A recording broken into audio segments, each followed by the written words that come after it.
આ દિવસોમાં ગુજરાત રાજ્યનું હવામાન ઘણું બદલાયું હોય તેવું લાગી રહ્યું છે, ત્યારે હાલ કાળઝાળ ગરમીની વચ્ચે રાજ્યમાં ભારે વરસાદ અને તોફાનો જોવા મળી રહ્યા છે. તો હવામાન વિભાગના જણાવ્યા અનુસાર છેલ્લા કેટલાક દિવસોથી ગુજરાત રાજ્યના હવામાનમાં આ ફેરફાર પાછળનું કારણ અરબી સમુદ્રમાં રચાયેલી સિસ્ટમ છે.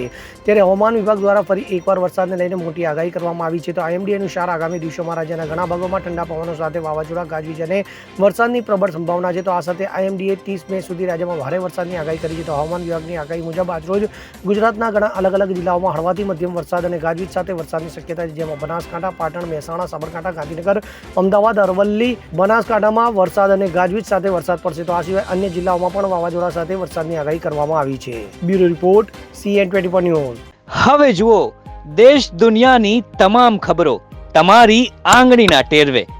ઉઠાવો મોબાઈલ અને Google Play Store પરથી ડાઉનલોડ કરો અમારી CN24 ન્યૂઝ મોબાઈલ એપ.